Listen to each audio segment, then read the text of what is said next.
Hi,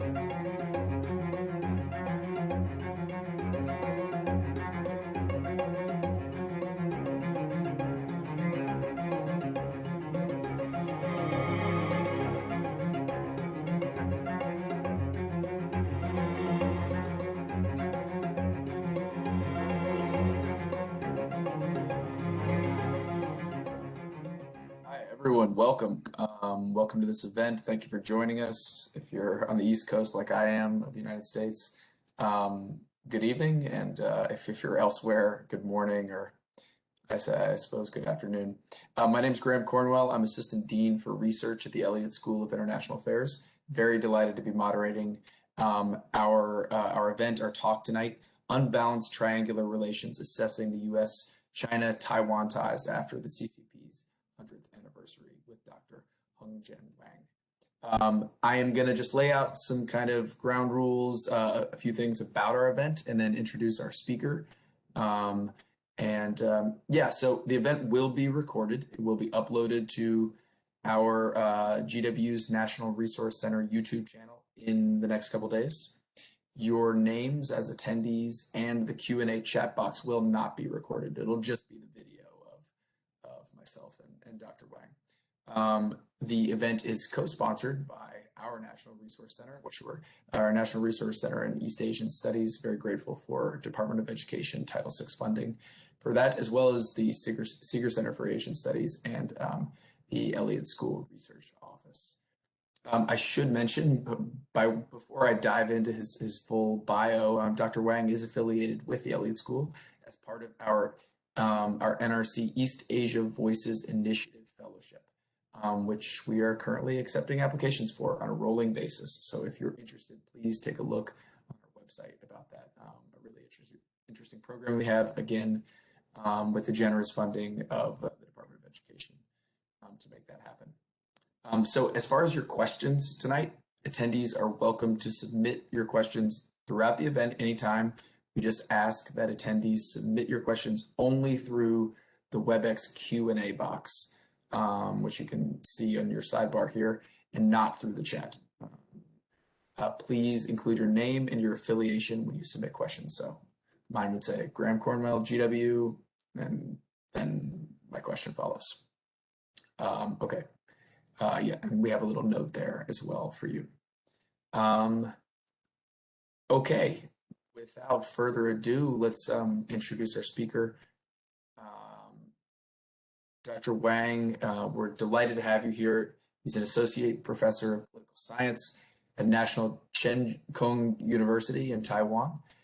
His research interests mainly focus on post non-Western IR theory, Chinese foreign policy, cross-Taiwan Strait relations.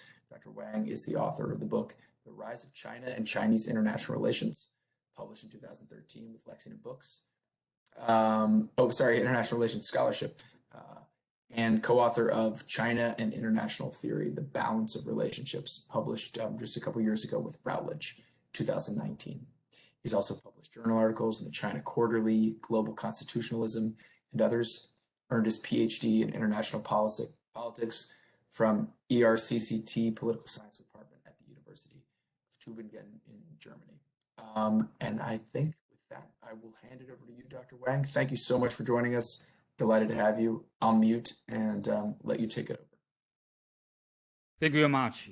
Thanks for Dr. Cornwell for his wonderful opening introductions. And if you cannot hear me, please just type in the chat box, and I will later on also share my PPT. If you cannot see it, please let me know. Probably I can just start for a while. My name is Hongjian Wang. As Dr. Cornwell just introduced, I'm from Taiwan, and right now I'm in my office actually in Taiwan, in Tainan. I'm an associate professor of the political science department at we call Chengda National Cheng Kung University in Tainan. Tainan, which was the old capital city of Taiwan in the Japanese colonial period of time. So that's kind of an old city, but we have a very comprehensive, very good life how to say that the whole life background here is quite convenient to live in these cities. Welcome everyone have an opportunity to come to visit this city. I'm also very honored to be an East Asia Voices Initiative Fellow at the GW National Resource Center. So thanks a lot for their kindness to arrange this public talk, a public meeting for me. Let me have this opportunity to kind of introduce my some opinions on the current triangular relationship between United States, China, and Taiwan. Today, I would like to talk about the development of the relations between these three countries that I just mentioned about. So let me just open my PPT. Then probably our audience can follow my PPT, and I will have a talk with this arranged PPT.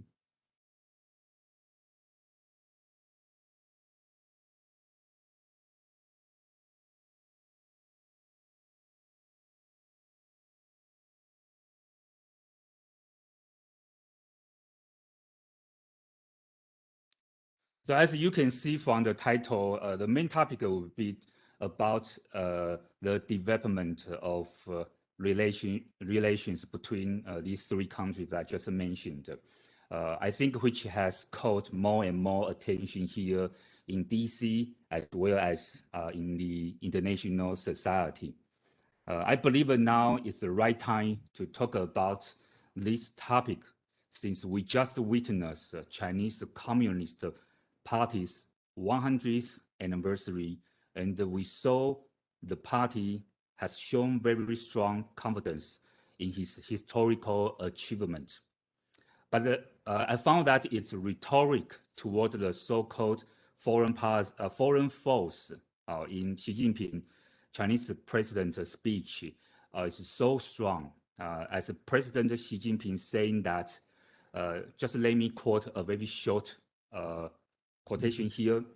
We will never allow any foreign foes to bully, oppress, or subjugate us.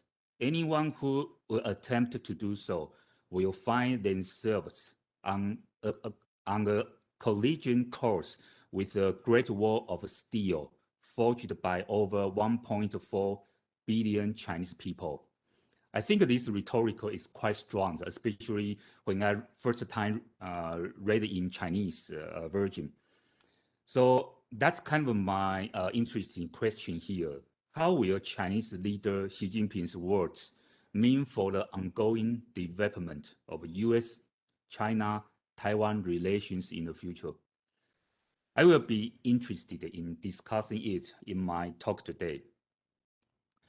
In the following probably 30 or 40 minutes, if you allow me to talk a little bit more time, but I'm not sure because I just finished this PPT last night, so probably it will around 30 minutes or maybe just over a little bit.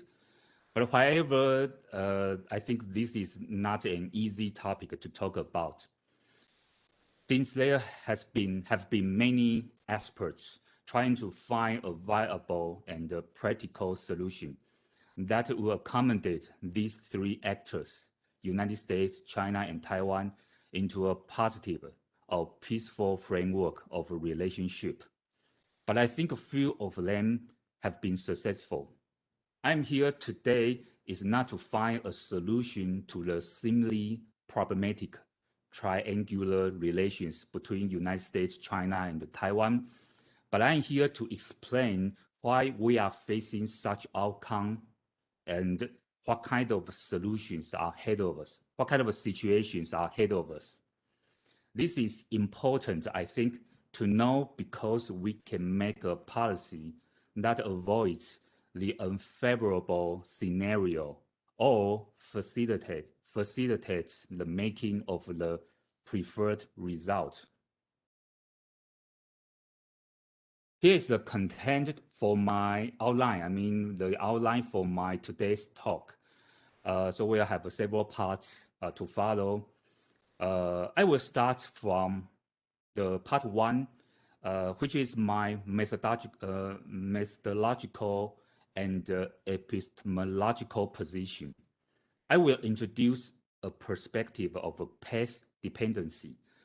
I think this perspective will help my audience today to understand how I analyze today's topic about the triangular relations between United States, China, and Taiwan, and from what academic position.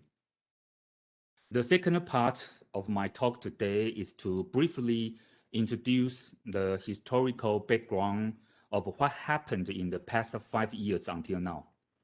I assume that some of our audience may not be well familiar with the story about this triangular relationship in details, and I will use this opportunity to remind you of some crucial events that contribute to the current development. In my third part, I will discuss Taiwan's changing role. I'm not sure whether Taiwan is an object or subject, but I'm very sure that Taiwan itself has tried very hard to be an active player. At least the politicians from the current Taiwan ruling party have tried to empower Taiwan by various efforts in the past few years. The next part, actually the fourth part, is the focal part of my talk today.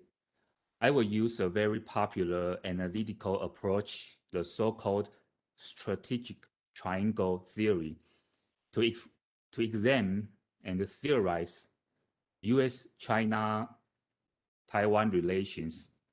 Besides, I will argue that Japan has become an important fourth actor in the established framework.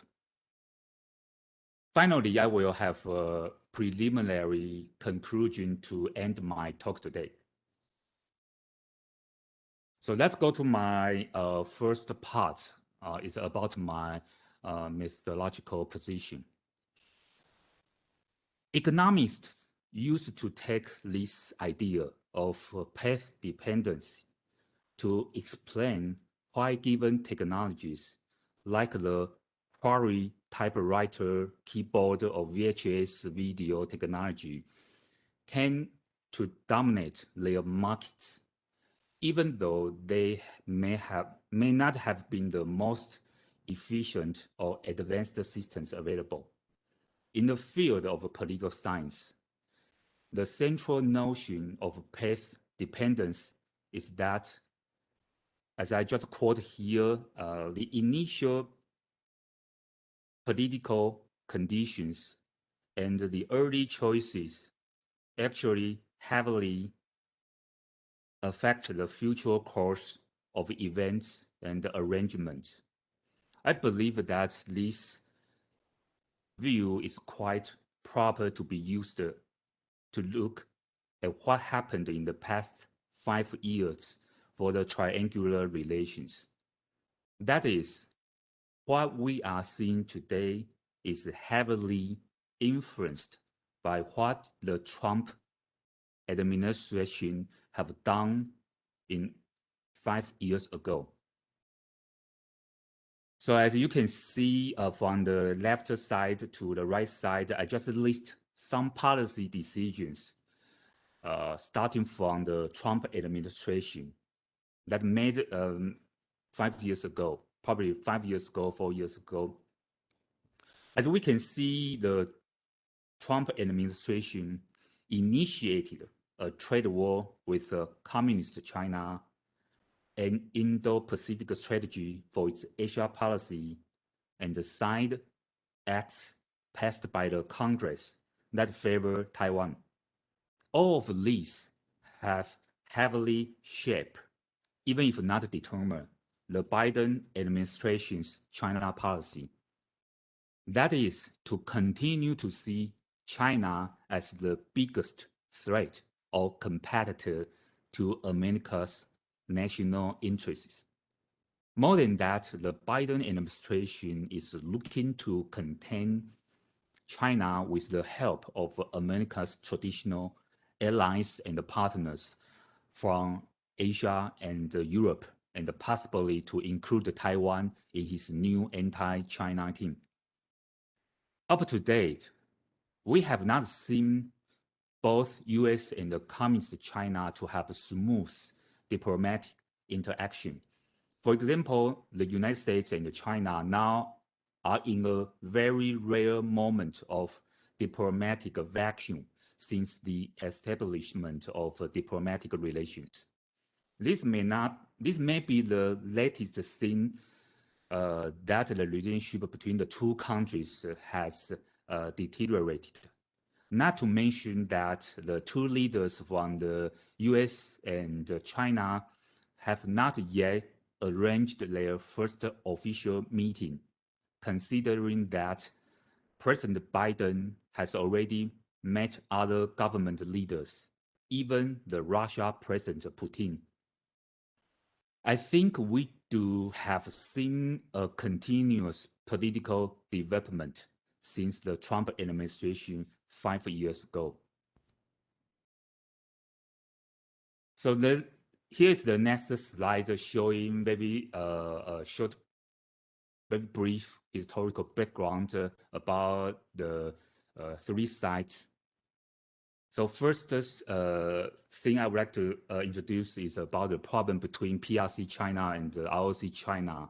I know some of our audience already know this quite well, but let me just remind you some points here.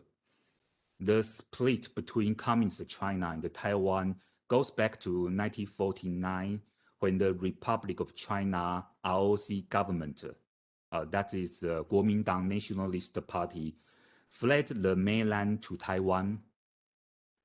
After 1945, actually, it held China's seat on the UN Security Council and was for a while recognized by many Western nations as the only Chinese government. But in 1971, the UN switched the diplomatic recognition to Beijing, and the ROC government was forced out. Only a handful of countries now recognize ROC Taiwan's government. Washington cut formal diplomatic ties with Taiwan in 1979, expressing its support for Beijing's One China concept, which states that Taiwan is part of China. China has hundreds of missiles and weapons actually pointing towards Taiwan right now, and has threatened to use of force if Taiwan seeks independence. So that's all are the facts. I try to make a very brief introduction. President Tsai from Taiwan actually is the first female Taiwan leader led the Democratic Progress Party, DPP, the ruling party right now, to landslide victory in the January 2016 election. So actually President Tsai, the DPP has traditionally leaned toward the independence from China, but President Tsai is not the traditional DPP politician. And one more important thing is that President Tsai's administration does not accept this One China policy concept. But what happened in the past 5 years from the US side? From the US side, I just made 5 points here to remind you. The first point is that the fact the US President-elect Donald Trump spoke with the President of Taiwan, Tsai Ing-wen, in 2016, angers China, and also the first time breaks with US policy set in 1979. From the Chinese view, Taipei's phone call was nothing less than a serious attempt to invite foreign force to intervene or interfere in China's internal affairs. Even though President Trump later said that he would adhere to the US One China policy. Second point, besides the Trump administration signed many Taiwan-related acts, such as Taiwan Travel Act, Taipei Act, and the National Defense Authorization Act, that in some sense, directly or indirectly recognize Taiwan's independent status. Among those acts, the Taipei Act required the U.S. government to do whatever it could do to facilitate Taiwan in participating the regional and international activities. Third point, what angers Beijing most is the National Defense Authorization Act that included many clauses related to Taiwan, especially in terms of helping strengthen Taiwan military preparation and capability.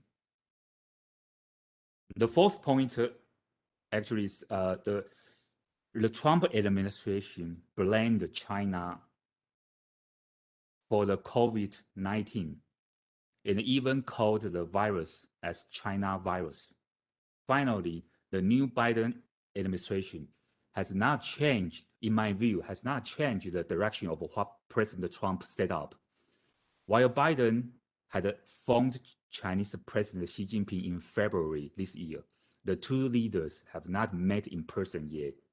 Considering that, as I just mentioned before, Biden even met with Russia leader Putin in June. Washington continues to send warships and airplanes to the Taiwan Strait and makes up an anti-China team with U.S. traditional allies such as Japan.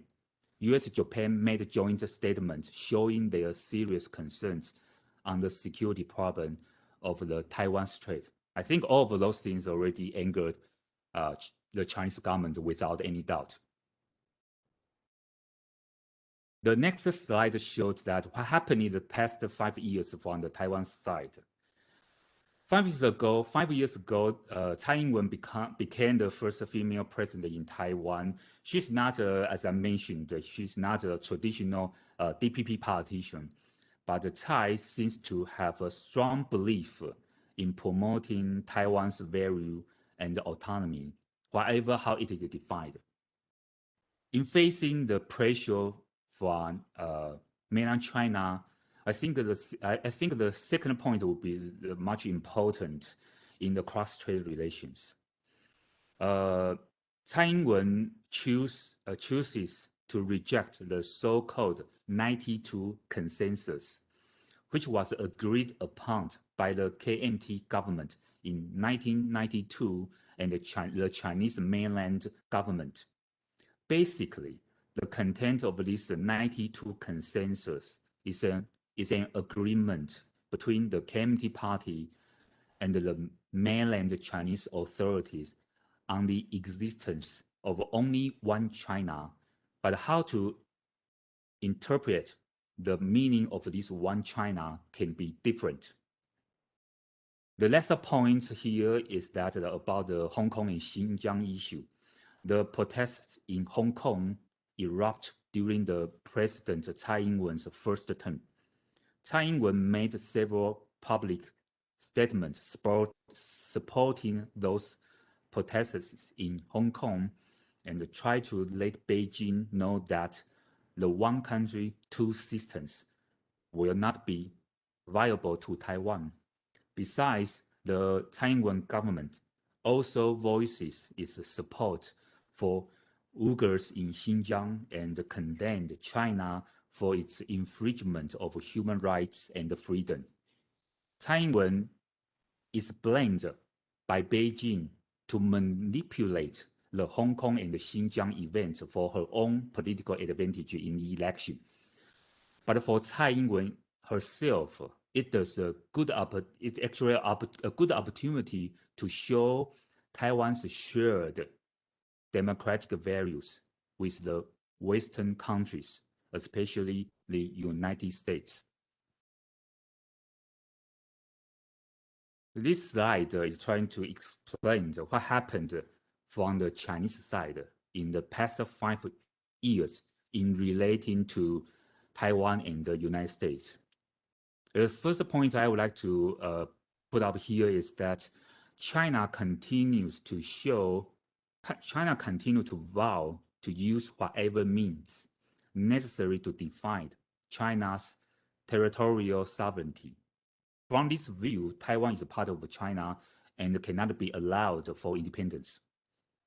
Second point is that Beijing is also under increasing domestic pressure to take tougher actions toward Taiwan.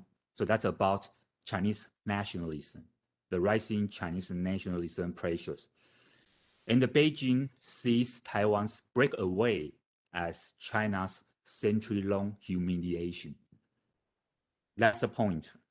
In the past 5 years, because of U.S. continuous support for Taiwan and President Tsai Ing-wen's silence on 92 consensus, Beijing stepped up its pressure on Taipei by sending military aircraft to fly around Taiwan's southwest air zone, by rejecting the possibility of allowing Taiwan to participate in the WHA, by cutting Taiwan's diplomatic ties, while Beijing also announced economic measures to benefit Taiwan's residents.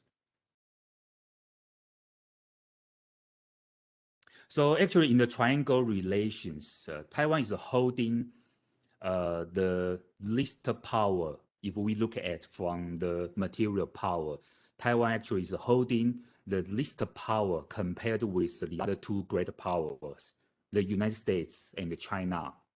I think this is quite for sure for everyone.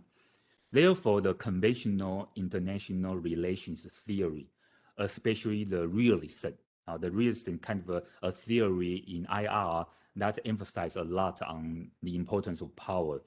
So this realism school only emphasizes on the state's power, such as military capability, and the conventional theory, such as this realism that treat Taiwan as lacking any strength to decide Taiwan's own destiny and only relying on great power's mercy. So that's kind of become the problem if Taiwan has the least power in the triangular situations. So I think it's hopeless for Taiwan to do anything in this triangular power, right? If we accept the realist framework and the theoretical argument.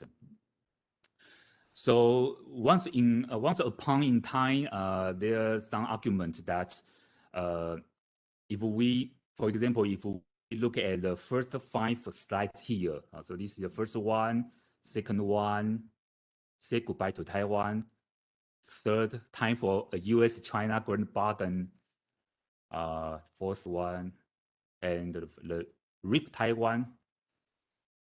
There is once a popular, I mean, those 5 slides kind of give you an impression that there is once a popular argument that the United States should say goodbye to Taiwan because its continuous commitment to protecting Taiwan will ultimately, in turn, hurt America's national interest due to the possible catastrophic competition result between the United States and the rising powerful China. Some of those realists are quite famous and influential IR scholars, and I believe that their argument will influence those decision makers in the United States government. My observation is that Taiwan, at least in the past 5 years, has made great efforts to change the established power discourse by relating itself with the core values of the United States, such as democracy and human rights. By making up a relationship, Taiwan can overcome the limitation of its material power and to be an equal player with the United States and China. Some realists probably will argue that Taiwan's making relationship with the United States is just a representative of another realist prediction, such as bandwagoning issue. However, I think bandwagoning is built upon strategic cooperation. But in Taiwan's case, Taiwan is to create the imagined resemblance with the United States at a value level. That is the reason why President Tsai and the U.S. officials and representatives during a period of time in different occasions emphasizing the importance of the idea of like-minded countries.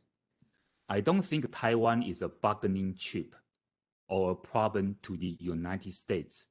So as you can see, also for President Tsai Ing-wen herself, she also mentioned about this many times in the public occasions that Taiwan is not a bargaining chip, but Taiwan is a player, is a chess player on the table. So I think I agree that I don't think Taiwan is a bargaining chip or a problem to the United States anymore, because as long as both Taiwan and the United States see each other as being part of the self in the imagined resemblance, Taiwan will not be a problem. To me, the U.S.-China triangle relationship remind me of Lowell Dittmer's very famous strategic triangle theory, which was applied initially to describe the U.S.-Soviet Union U.S.-Soviet Union-China relations in the Cold War period. So right now, we are going to the third part of my presentation today. I try to use this theory and apply this theory to our current situations. As you can see from this slide, this is the paper copy that first mentioned about the strategic triangle published by Lowell Dittmer in 1981. As we can read from here, Lord Demeter first suggests the strategic triangle theory upon theorizing three nations during the Cold War: the United States, the Soviet Union, and China. The strategic triangle theory considers each of these three actors as a national unit and investigates the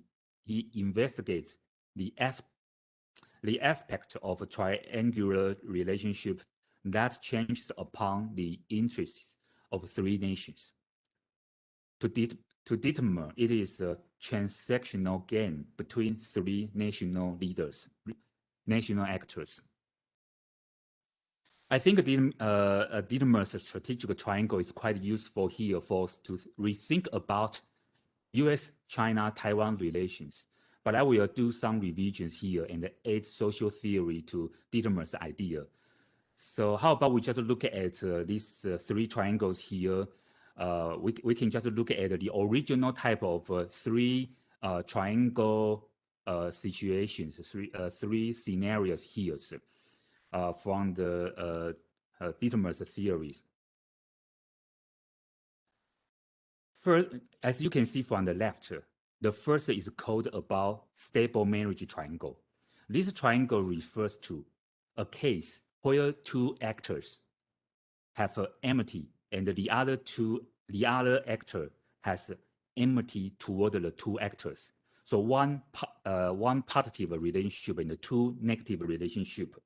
The pattern of this stable marriage applied from 1949 to 1960, when the United States and the Soviet Union were divided into bipolarity. During this period of time, China and the Soviet Union remained in their friendly relationship through formal treaty and ideological affinities. And at the same time, both nations had a hostile relationship, a negative relationship with the United States. So that's the first type. The second type is menage a trois. Menage a trois is a relationship in which all three actors have symmetrical amities. However, the nations need to be cautious because of the inherent uncertainty of these international conditions. So the third type is called romantic triangle. On your right side, the romantic triangle, you have two positive relationships and one negative. This triangle type consists of amity between one pivot player and the other two wing players, and amity between two wing players. If a nation in the pivot position of a romantic triangle is a superpower, and the other two nations are small power states, it is considered to be an ideal type for the superpowers. So let me add more about this social theory role here. When we bring into social theory, we can assign each actor a role in each type of a relationship. For example, in the stable marriage, as you can see, A and B are having a positive relationship and they are partners with each other. There's a typo here. It should be partner.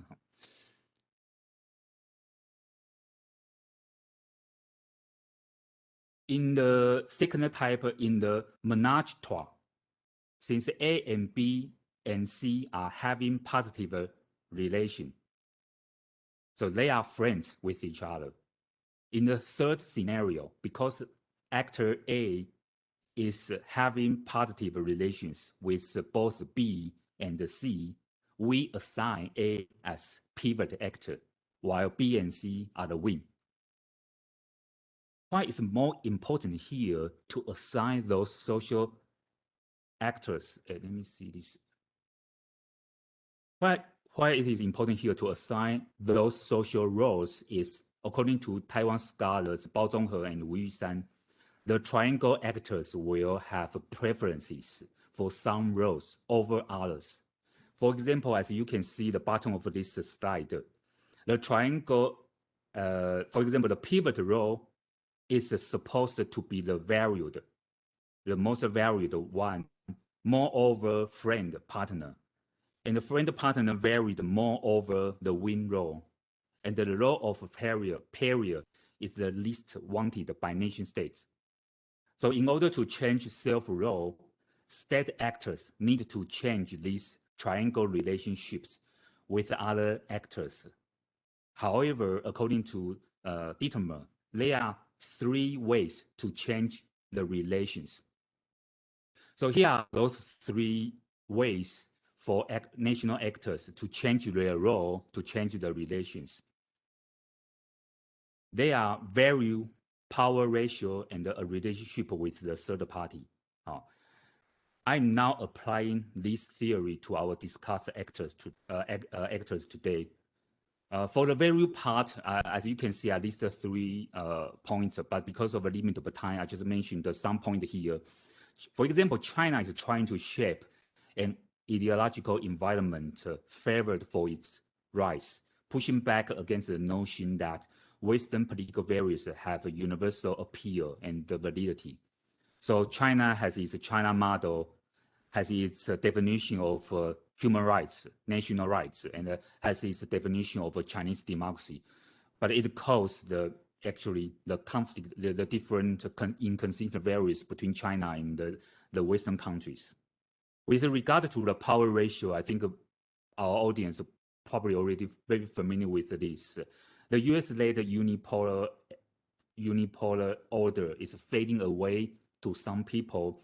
Its demise hastened by China's rise and the United States' relative decline. Beijing seeks to turn the People's Liberation Army into a world-class fighting force, ready for war at any moment, emphasizing over quantity, cyber capability over conventional powers, and artificial intelligence-based weapons systems over individual combat skills. So that means that China tried to go these military modernizations. So that raised the different power ratio between China and the greater power, that is the United States. Finally, when we examine each bilateral relationships with the third party, we find that, for example, in the case of the cross-strait relations, the United States and Japan have recently jointly mentioned about the importance of the Taiwan Strait area. This is very unusual to their public statement in the past, which definitely affect the current China-Taiwan relations. So because of those three factors, right now we can see the triangle relations should make some changes. Finally, I add one more point here because I think instead of those 3 points, the superpowers players. So the superpowers role is also very crucial to the change of those triangles that I just mentioned about. For example, the U.S. policy change is quite important for today's topic. If we consider how the U.S. domestic politics progressively have reached an anti-China consensus among parties between the administration, Congress, and among China experts. I will illustrate this point very soon. So I found that, for example, if we take Americans' domestic politics as an example, so we find the triangle already changed from strategic ambiguity to strategic clarity. So here is the original 3 types of triangles. But when we apply to current situations, we can see the original triangle is the left side is already moved to the right side.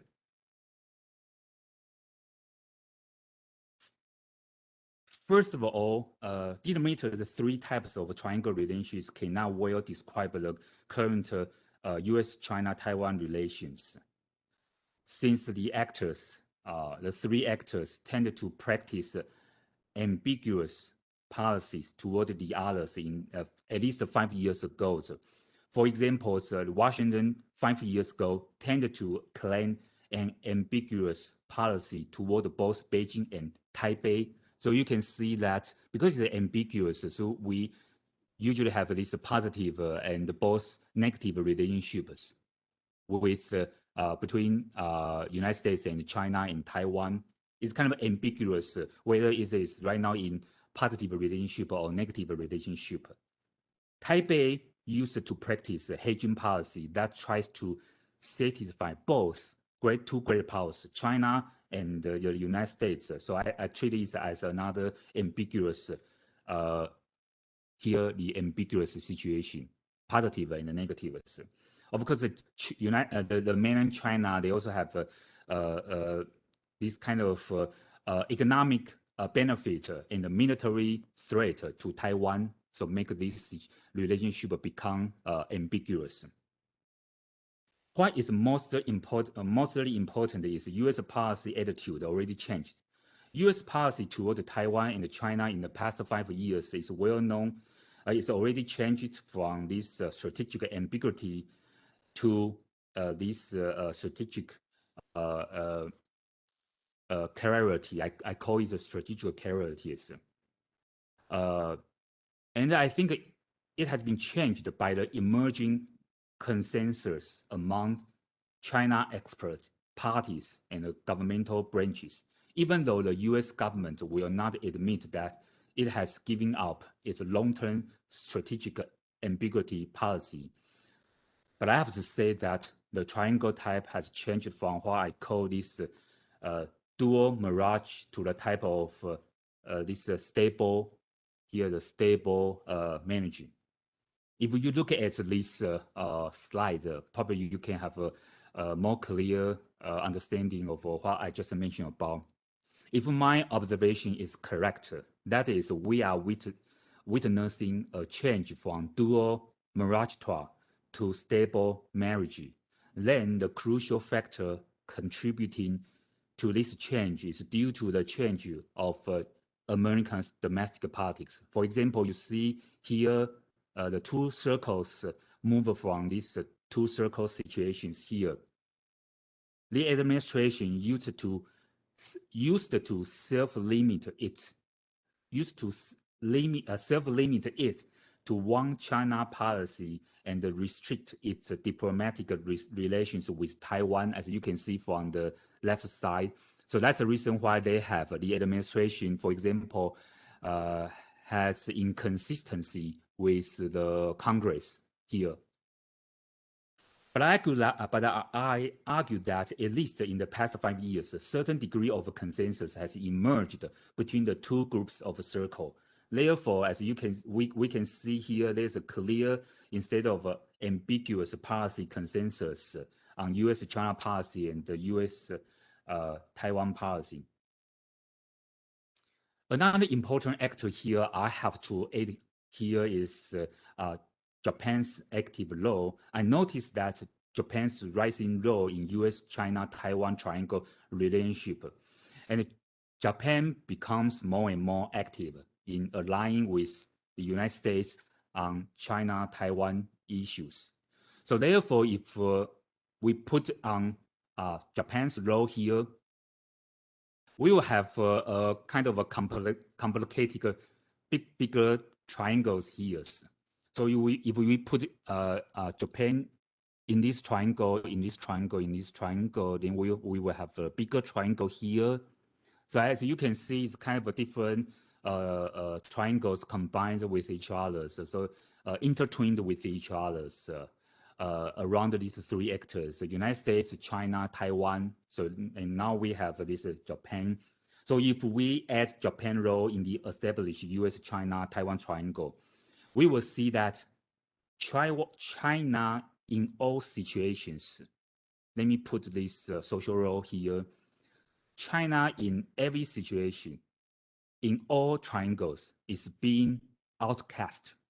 China is always a pariah in each triangle. It is reasonable to believe that China will have a strong intention to move from the pariah role, the outcast role, to other social roles. So here should be the preference as I showed you before.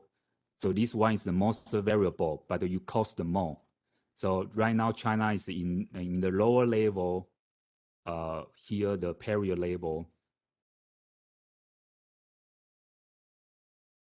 So in order to change, for China to change its pariah role, China has to improve or destroy the established relationships.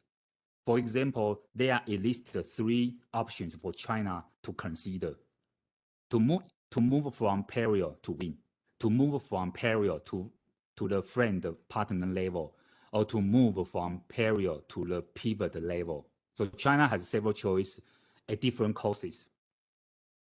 But I think the China that would the most wanted would be the pivot role for China.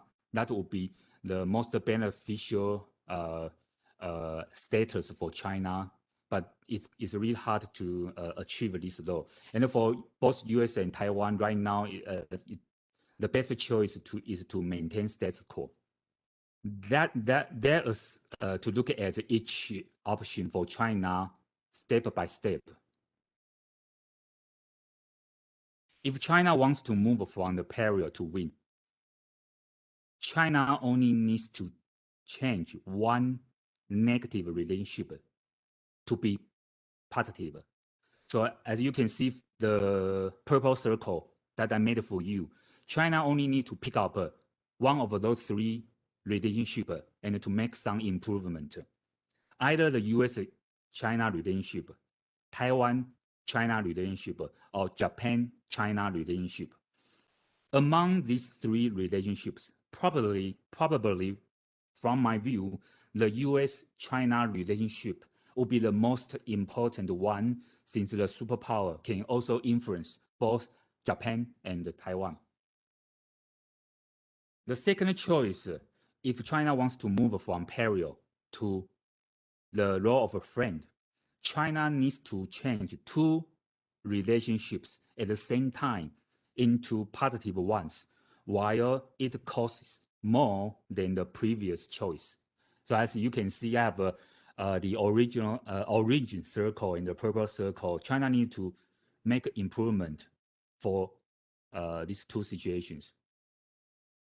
The third choice, if China wants to move from pariah to partner, China needs to build up one positive relationship while destroy another positive one. It will cost similar with that of being friend scenario.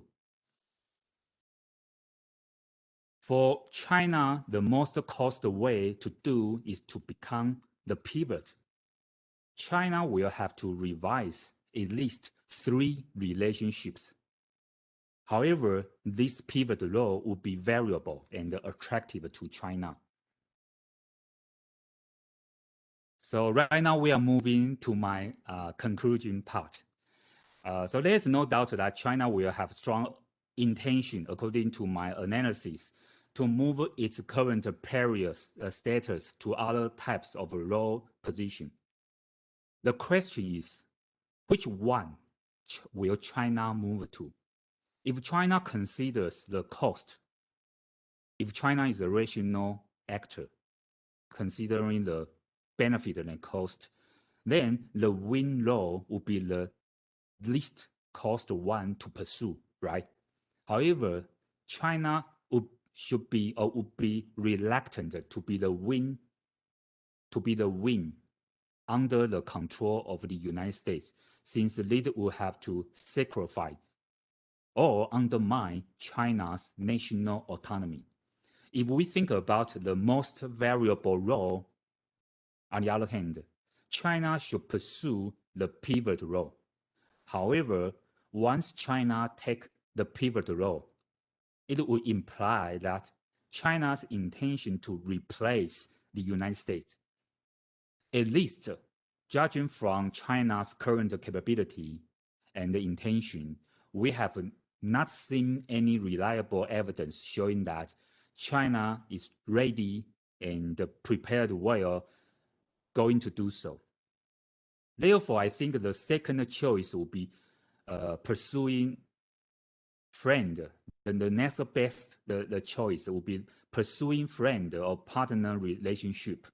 However, I think this choice will face some challenges, such as how to solve the problem of value concept with the Western countries, especially the United States. How do you make up these power ratio differences between China and the United States?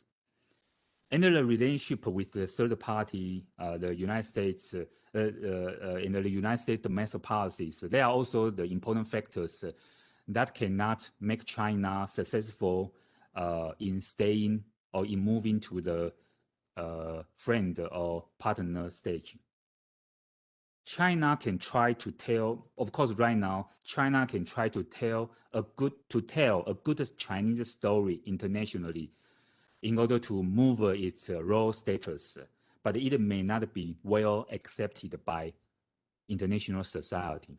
I think the most efficient way is to use, right now for China, is to use sharp power to divide the bipartisan consensus in the United States in order to make this consensus break away.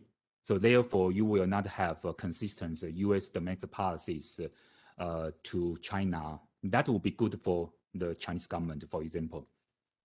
Finally, the best option for Taiwan is to keep the status quo.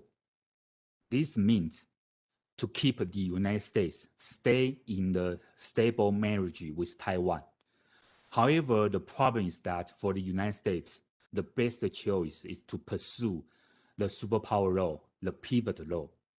So therefore, I think Taiwan has to continue to persuade the United States their imagined resemblance on the common values and pay attention to the U.S. domestic policy regarding the consensus among different groups.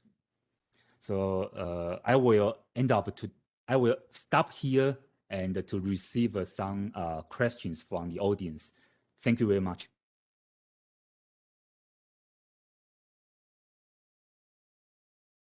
Wang, thank you so much. Super interesting. I have to say the approach of sort of looking at this from the perspective of a marriage was unexpected and really enjoyable, especially for me, a non-specialist. We have a few questions in the chat, and I think I'll just launch into them if that's okay. So one that was submitted ahead of time comes from Joseph Bosco, who is a fellow at the Institute for Korean American Studies and on the advisory board of the Global Taiwan Institute. He asks, with a bit of an introduction here, the U.S. position on Taiwan's international status and Washington's willingness to commit militarily to defend it has been ambiguous since at least the shift in diplomatic relations in 1979. That strategic ambiguity has not really deterred, maybe even encouraged Communist China's preparations to take Taiwan by intimidation, coercion, or force. To prevent a fatal strategic miscalculation by Beijing, shouldn't the U.S. state clearly that we will defend democratic Taiwan diplomatically, economically, and militarily if necessary?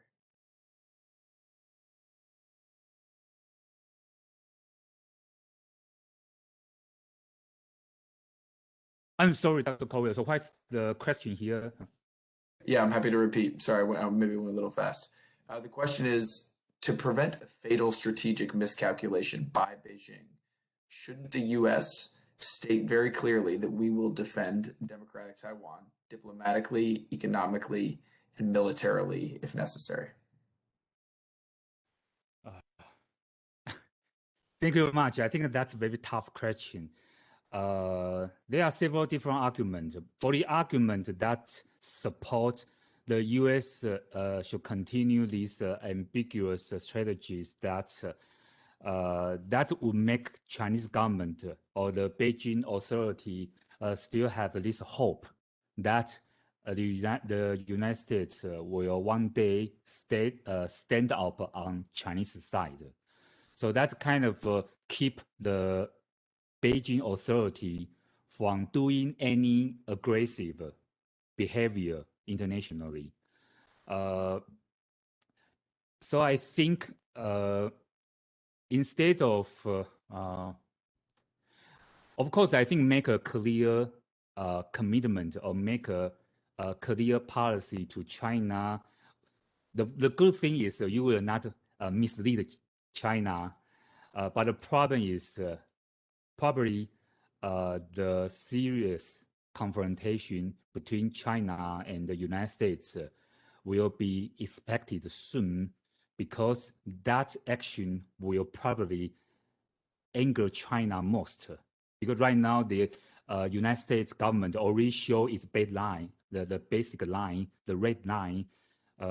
So there is no space for the two great powers to make some negotiation. I mean, so I think from my perspective, I still believe that probably, if not the best choice, the optional choice for the two great powers is to keep negotiation, keep a conversation between the two great powers, between the two authorities, two countries. From the point of view that the United States can, because I just mentioned about this value factor. You have value factor, power ratio factor, and the important third-party factors. So I think it's important, for example, for the United States to try to convince or persuade the Chinese government their argument or their definition of democracy, democratic values, human rights values should be revised, should be make some adjustment, because that kind of make no sense to the rest of people that, for example, human rights is not universal, for example. So instead of using very bold strategy, I still suggest that probably we can continue practice of persuading to make up this imagined resemblance between the United States and China, but on the advantage of the U.S. position. Thank you. Okay, great. Next question comes from Jeffrey Kuo of the PhD candidate in economics at GW. And he asks about a question about the shift from strategic ambiguity to strategic clarity. Will this be a permanent change or just a temporary change? For example, if a pro-China candidate wins the next presidential election in 2024 in Taiwan, and not necessarily, he notes this, not necessarily a KMT candidate, but in those circumstances, would it be possible for the Taiwan-China relationship to resume back to its, quote, good old days between 2008 and 2014? Thank you very much. It's a very good question. I think I have showed the mechanisms for how we can move from one type of triangle to another type of triangle, right? So of course, in the current situation, even though we are observing this change from strategic ambiguity triangle to this strategic clarity triangle, it is, from my point of view, of course, it is a preliminary, it's a temporal condition. But I mentioned that in the beginning of my presentation today, if you accept this idea of path dependence, so we probably understand that the current triangle actually heavily influenced by the previous situations or previous arrangement or setup made by different actors. So if we want to change this, if we want to change the current settings, we need to put great efforts to make the revision. So it is still possible, but you need to put some cost to go back to the previous situation. So for the Chinese part, of course, they would prefer the current triangle to go back, at least to go back to the previous triangle. That is the strategic ambiguity triangle. So as I mentioned in the concluding mark, I think for China, the best way to make the change, for example, is to make the change of value, to make the change of power ratio, to make the change of important third party. But the most efficient way for China is to change the U.S. domestic politics. Right now, they have this sharp power.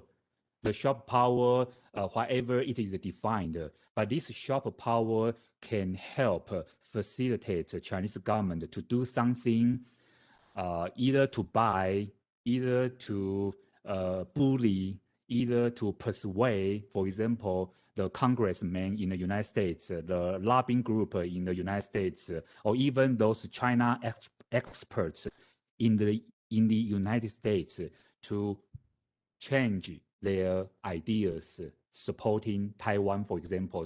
So they can make divisions in the established consensus in the United States. So that's the efficient way they can do, and it is possible to just destroy the current consensus in the United States in order to move the current triangle to the previous one. Thank you. Okay, we're a little low on time, but I'd like to just pose one more question to you, and that's whether we could add I guess it would be like a fourth power to this triangle, and what that would do to change the obviously no longer a triangle, but change the shape of relations between these trilateral relations. So whether that's the EU or Australia, Japan. Is there any kind of intervention or role that those countries or those entities might play, and how would it alter the state of things? Thank you very much. It is also another very good question. I was considering this question before, actually, when I make up this PowerPoint, make up today's presentation. I was thinking that because, for example, we have a Quad, right? We have this Quad mechanism, Quad framework between, this is kind of a security dialogue between the United States, Japan, Australia, and India. So why not I pick up Japan instead of India and Australia, for example?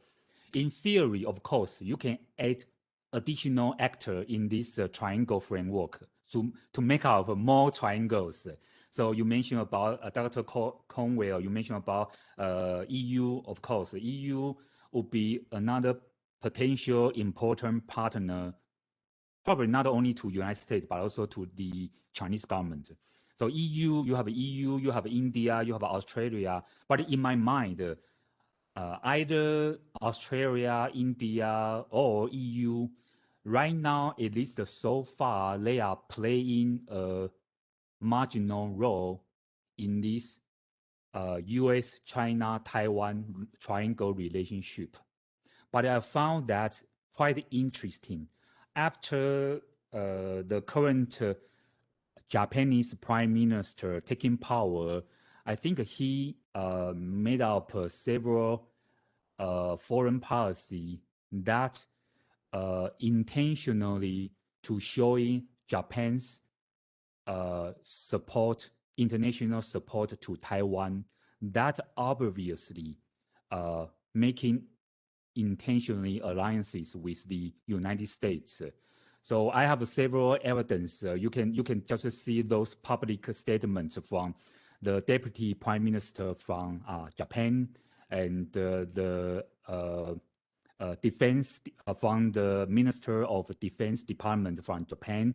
They publicly make those very bold statements regarding Taiwan's threat and regarding Taiwan's security. So I think Japan will be a rising role and also played a crucial role in this U.S.-Taiwan-China triangle relationship. So that's the reason why I think it makes sense to put Japan as another or as an additional actor in our topic today. Thank you.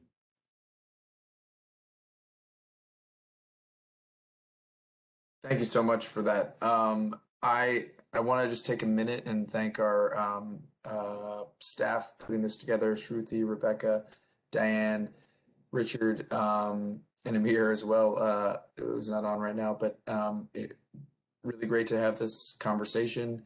Really great to welcome you and your research to the forum here, Dr. Wang. And yeah, I encourage everybody to check out the East Asia NRC website. And don't forget the East Asian Voices Fellowship opportunities for those who might be interested. But thank you all for attending.